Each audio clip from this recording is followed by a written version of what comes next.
그들이 다 같이 한 곳에 모였더니 호련히 하늘로부터 급하고 강한 바람 같은 소리가 있어 그들이 앉은 온 집에 가득하며 마치 불의 혀처럼 갈라지는 것들이 그들에게 보여 각 사람 위에 하나씩 임하여 있더니 그들이 다 성령의 충만함을 받고 성령이 말하게 하심을 따라 다른 언어들로 말하기를 시작하니라. 아멘.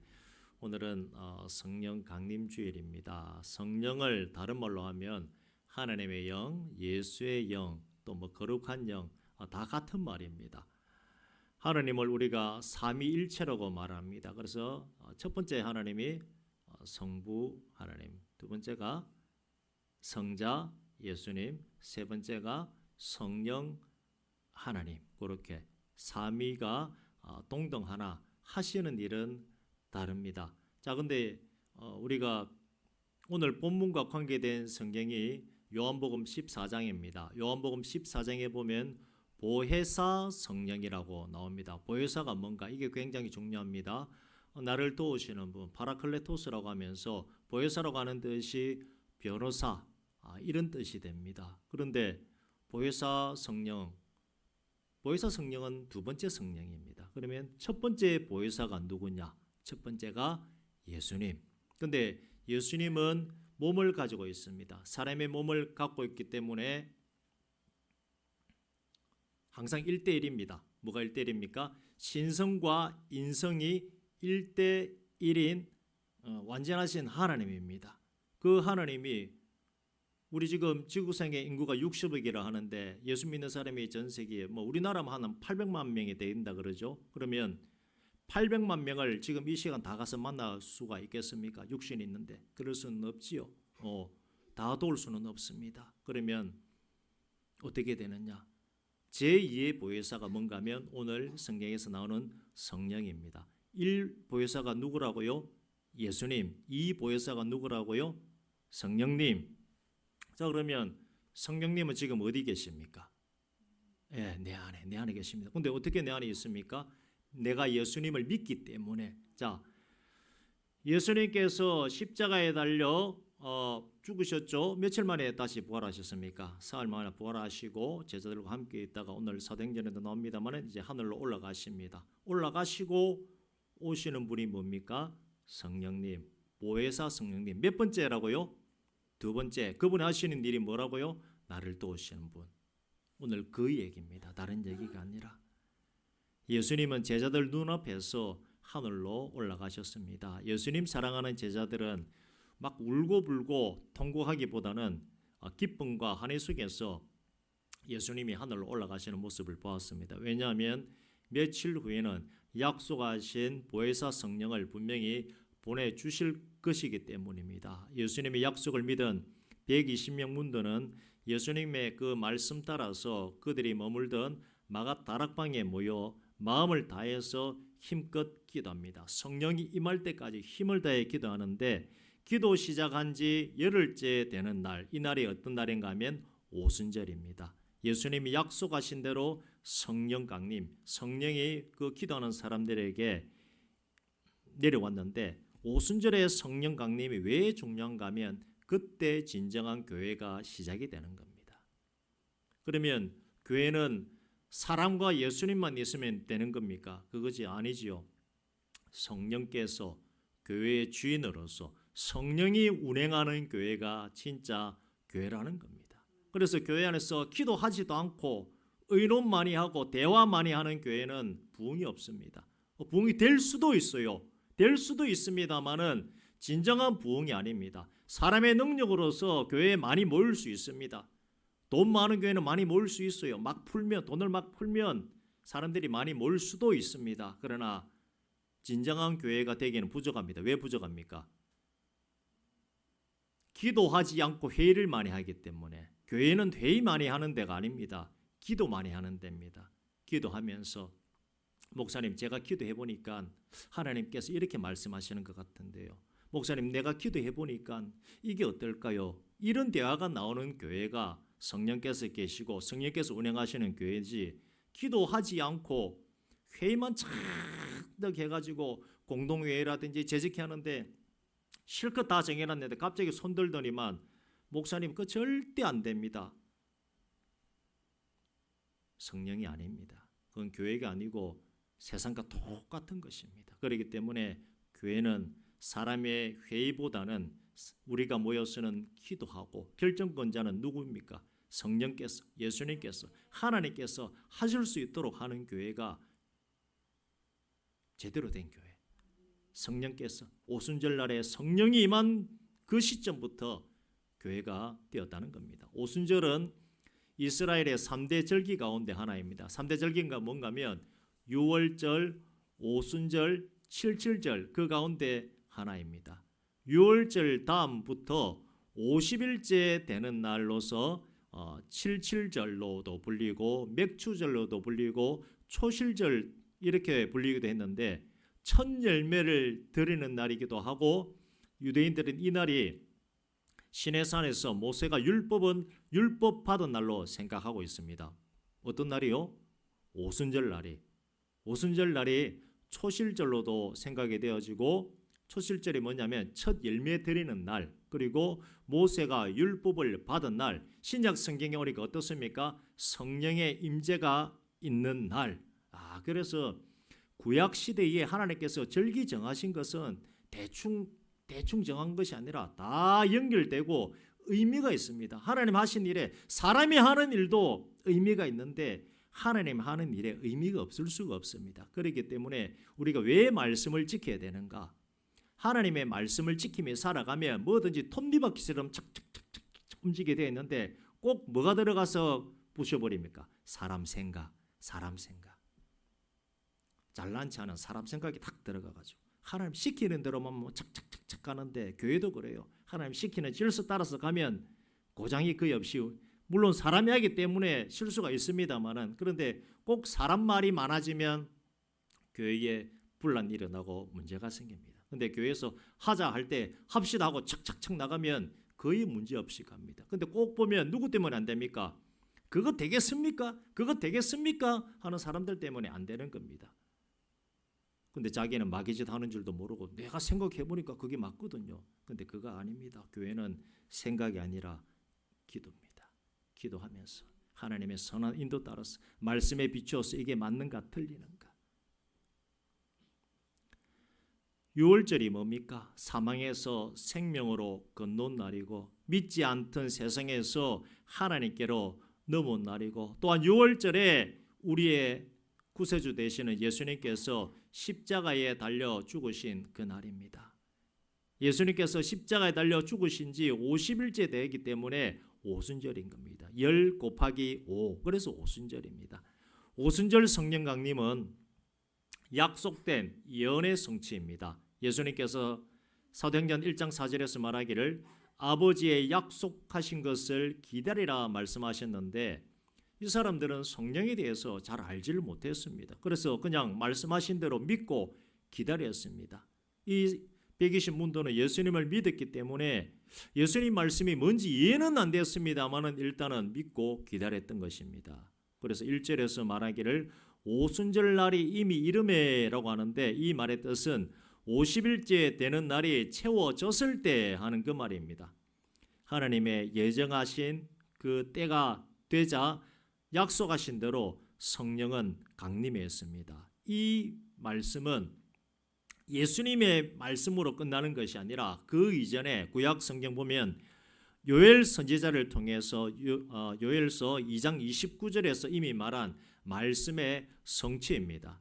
하나님은 거짓말하지 않으시는 분입니다. 이게 제일 중요합니다. 그래서 예수님 믿는 사람, 하나님 믿는 사람도 거짓말 정말 조심해야 됩니다. 거짓의 아비는 누굽니까? 마귀입니다. 마귀이기 때문에 오순절의 성령은 약속을 믿고 한 곳에 모여 기다리던 사람들 그들에게만 임했습니다. 오순절 성령 강림은 또 호련히 임했다라고 성경은 말합니다. 호련히가 뭡니까?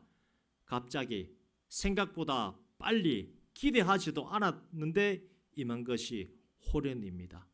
엘리야가 하늘로 올라갈 때도 갑자기 올라갔습니다. 하나님의 역사를 성경에 보면 순식간에 갑자기 일어나게 됨을 우리가 알고 있습니다. 그렇기 때문에 고난 가운데 있다 할지라도 낙심과 낙담, 시련 가운데 있다 할지라도 우리가 믿음 지키고 나아가야 하는 것은 하나님의 일은 호련히 갑자기 일어나기 때문입니다.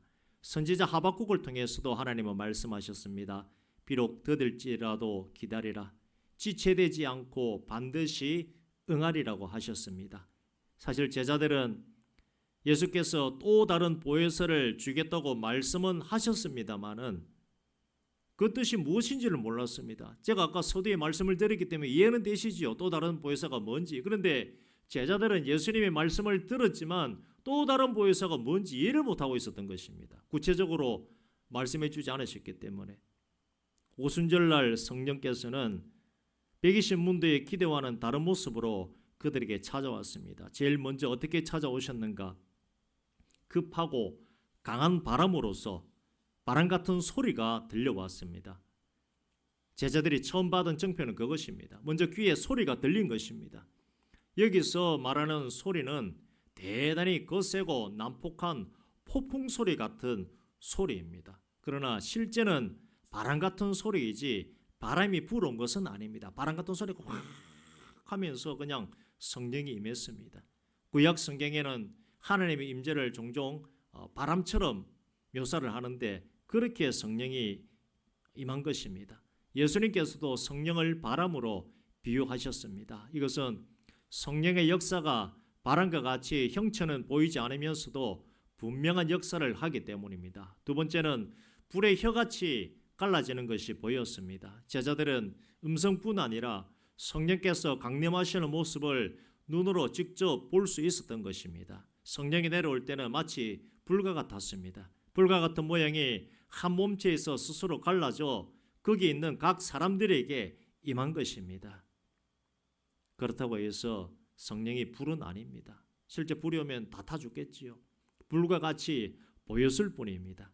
성경은 하나님의 임재를 또 불로서 표현하고 있습니다. 불은 정결하게 하는 역사가 있고 심판의 도구로 쓰이기도 하였습니다. 성령은 성도들에게 하나님의 백성이 되어심을 보증합니다. 성령은 성도들을 하나님의 자녀답게 살도록 또 양심을 정화시킵니다. 그러나 불신자들에게는 심판의 불로 임하시는 것입니다. 그러므로 성령의 은혜로 하나님의 자녀된 우리는 성령의 사역을 바로 깨닫고 성령의 인도하심을 받아 자신을 날마다 정결하게 해야 할 것입니다. 성령 강림과 성령 충만은 구별되어져야 합니다. 성령 강림은 단 한 번이면 됩니다. 여러분들에게 임재는 단 한 번이면 됩니다. 여러분 안에 성령이 있습니까 없습니까? 있죠. 언제 사라질까요? 신앙생활 제대로 안 하면. 죽어서 사라지죠. 신앙생활 제대로 안 하면. 성령을 소멸치 말며 하는 것이 뭡니까? 신앙생활 제대로 하라는 겁니다. 성령은 내 안에 분명히 계십니다. 계시기 때문에 한 번도 본 적 없는 하나님이 믿어지고 한 번도 본 적이 없는 예수님이 믿어지는 것입니다. 그런 믿음이 어디 있습니까? 내 안에 성령께서 내 믿음 붙잡아 주시기 때문에. 교회생활, 예배생활 게을리하면 부담되는 게 왜 그렇습니까? 내가 마음이 착해서 그럴까요? 아니요. 성령께서 부담을 던져주시기 때문에 내가 부담이 되어지는 겁니다. 임재는 한 번이면 되지만 성령의 충만함은 내가 지속할 수 있도록 노력을 해야 됩니다. 제자들이 성령 충만하게 되자 입에서 뭐가 나옵니까? 방언이 막 터져 나옵니다. 이 방언은 고린도전서 14장에 나오는 방언과는 다릅니다.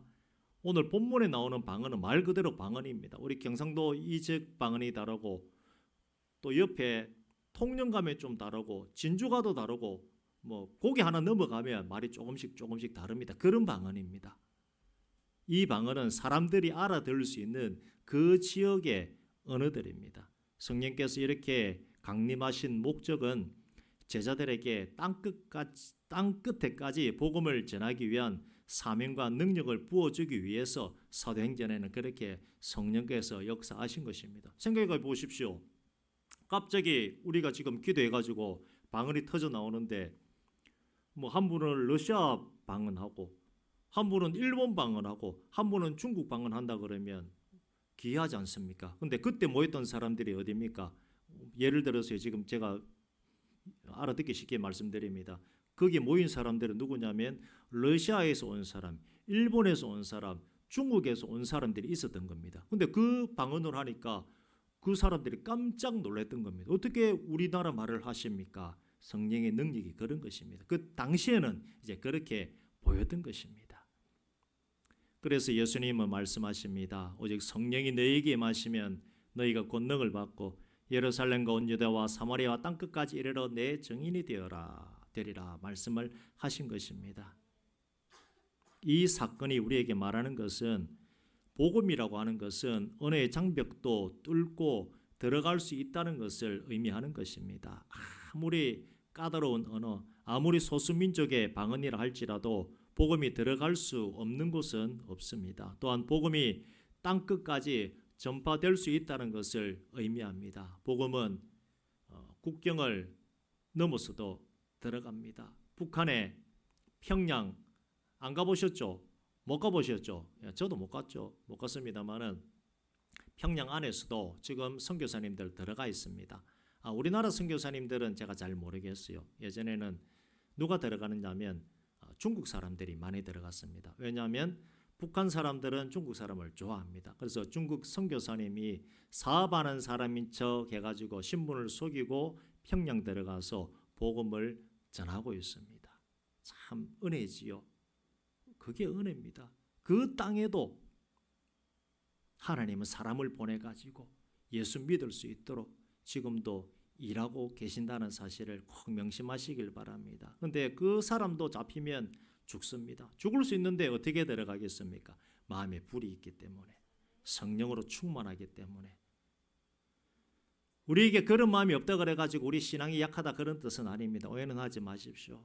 또 다른 불을 우리에게 주실 수 있습니다. 교회를 위해서, 우리 방화교회를 위해서 내가 뭘 해봐야 되겠다는 마음이 자꾸 생기고, 예배에 내가 더 집중해야 되겠다는 마음이 생기고, 교회뿐 아니라 가정에서도 마찬가지입니다. 직장에서도 마찬가지입니다. 직장에서 열심히 하는 것도 성령 충만한 사람입니다. 가정에서 가정생활 잘 하는 것도 성령 충만입니다. 성령 충만 내가지고 뭐 병 고치고 귀신 내쫓고 그것만 성령 충만이 아닙니다. 오해하시면 안 됩니다. 성령이 뭐라 그랬습니까? 하나님입니다. 예수님입니다. 내가 예수로 충만하고 하나님으로 충만한데 거룩한 모습이 드러나지 분열의 모습이 드러나겠습니까? 절대 그렇지 않다는 것입니다. 방언이라고 할 때 사도행전 2장에 알아들을 수 있는 방언과 고린도전서 14장에서는 알아들을 수 없는 방언이 나옵니다. 오순절에 성령이 임하여 방언하게 하신 것은 성령이 임하면 방언만 한다는 것이 아닙니다.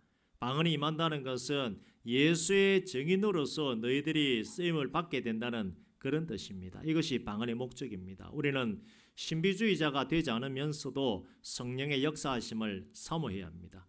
성령의 충만함을 입으시길 바랍니다. 스스로 한번 질문해 보시길 바랍니다. 나는 하나님의 영으로 충만한가? 예수로 충만한가? 아니면 아직도 내 육신이 강해서 내 육신이 더 강한가? 근데 사도 바울도 날마다 싸웠습니다. 이거 우리 평생에 싸워야 될 문제입니다. 오늘 성령 충만하다 그래가지고 내일 성령 충만하지 않습니다. 기도도 해야 되겠습니다만은 내가 싸워야 됩니다. 뭐 싸워야 됩니까? 내 육신과 싸우고 내 믿음 없는 행동과 싸워야 됩니다. 내가 예수 믿었으니까 이제 예수 사람답게 살아가야지 하면서 생각과 행동과 마음을 하나님께로 집중시키는 것이 제대로 된 신앙생활인 것입니다. 지금 우리 모두는 영적으로 어려운 시대에 살아가고 있습니다. 육신적 바이러스 때문에만 우리가 고생하는 것이 아니라 영적 바이러스가 얼마나 많은지 모릅니다. 예수님 당시부터 이단들은 있어 왔습니다. 지금도 있죠. 신천지 이단도 있고 정명석이라고 하는 JMS도 있고 예전에 무슨 천부교로 가는 박태선 그분 원래 장로였죠. 장로였는데 변질되어 가지고 사단마귀 일하다가 그 사람 죽었습니다.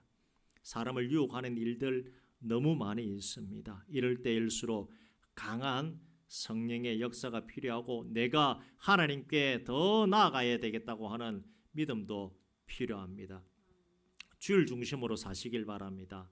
주일 중심으로 사시길 바랍니다. 그래서 토요일 전날에 무리하지 마시고 주일 잘 준비하시길 바랍니다. 하실 수만 있다면 정말 토요일 저녁부터 주일 잘 준비하시고 주일 오늘은 쉬는 날입니다. 주 안에서 쉬는 날입니다. 노동을 하지 않는 날이 아니라 그런 의미 안식일이 아니라 주일은 주 안에서 예수님 만나고 하나님 만나고 말씀 통해서 위로받고 내가 회개할 것 있으면 또 회개하고 하나님 앞에 바로 서겠노라고 하는 날이 이 주일입니다.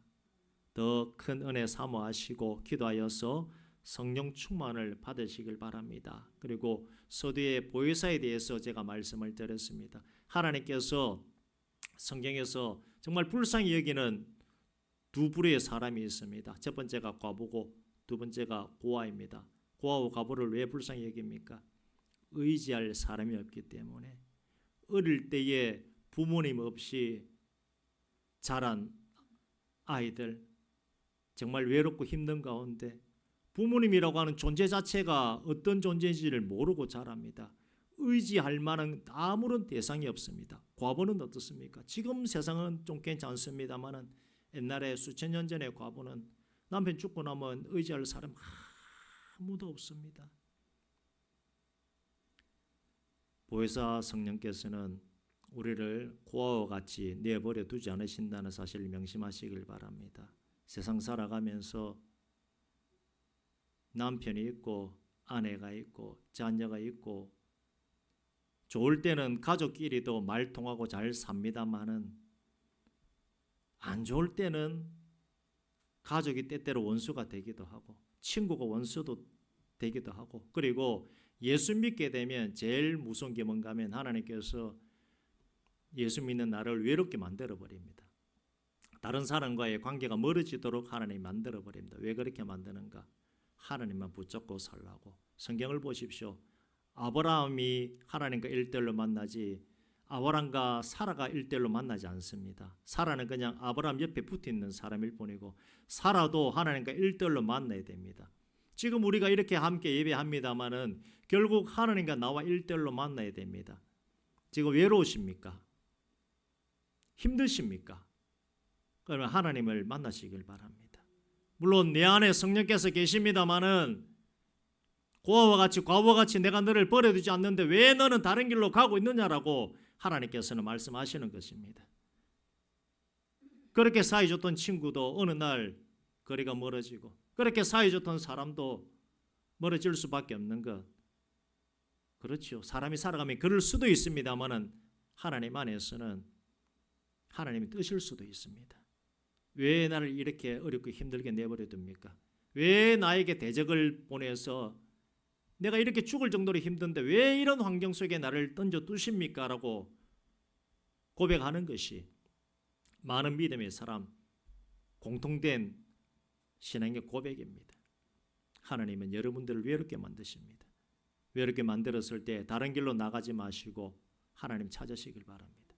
성령 하나님을 찾으시길 바랍니다. 찾고 만날 수 있는 그런 은혜가 여러분들에게 임하시기를 주님의 이름으로 축원드립니다. 민준아 화면 넘겨라. 우리 함께 찬양합니다.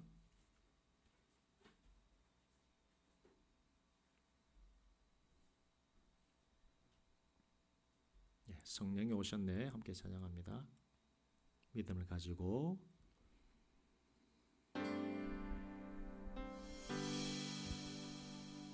공허한 시절 지날 때 깊은 한숨 내쉴 때 그 보시며 단식하는 분인데 고와 같이 너희를 버려두지 않으리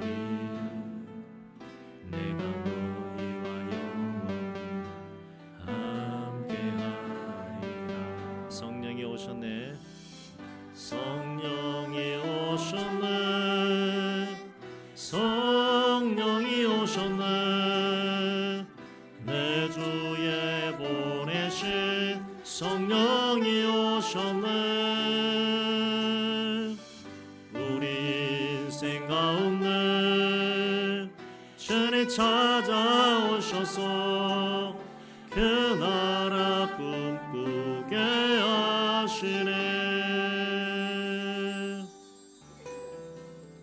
억눌린 자가 진자 자유함이 없는 자 피난처가 되시는 성령님 계시네. 주의 영이 계신 곳에 참 자유가 있다네. 진리의 영이신 성령님 계시네. 성령이 오셨네. 성령이 오셨네. 내 주에 보내신 성령이 오셨네.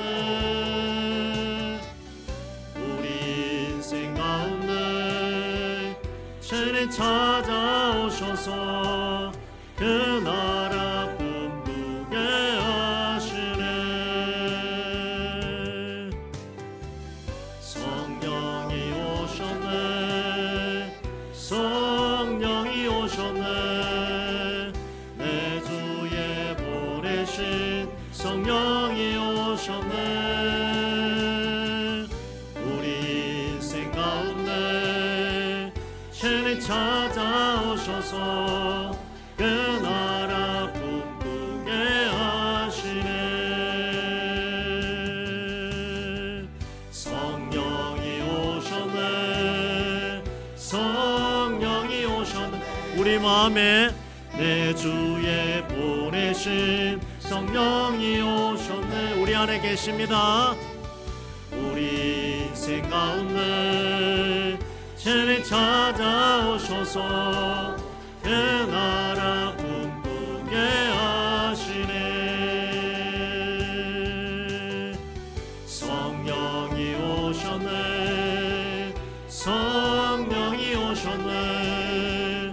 내 주에 보내신 성령이 오셨네. 우리 인생 가운데 주님 찾아오셔서 그 나라 꿈꾸게 하시네. 이 시간 우리 함께 기도하기를 원합니다.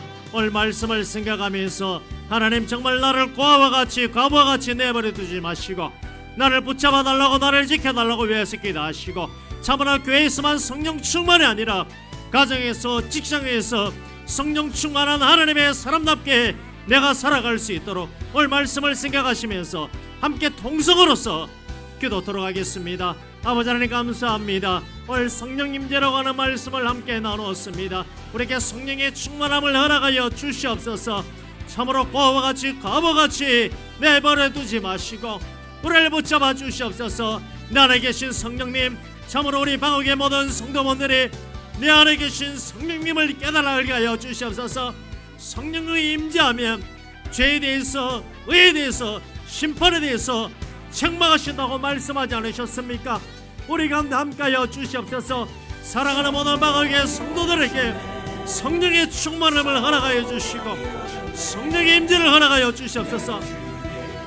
하나님의 뜻을 깨달아 하게 나아갈 수 있도록 은혜해 주시고 예배에 집중하지 못하는 성도들 없도록 하여 주시옵소서. 삶에 집중하지 못하는 성도 없도록 하여 주시고 하나님의 말씀에 집중하지 못하는 성도 없도록 하여 주시고 주의 말씀 성령의 은혜 성령의 충만한 가운데 나아갈 수 있는 모든 방학의 성도분들 되어질 수 있도록 하나님 함께하여 주시옵소서. 하나님께만 집중하여 나아가기를 원합니다. 하나님만 의지하며 나아가기를 원합니다. 모든 영혼들 위해 하나님께서 성령의 충만함으로써 은혜의 충만함과 능력의 충만함으로써 하나님 함께하여 주시옵소서. 주여 축복하여 주시옵소서. 은혜 가운데 임자여 주시옵소서.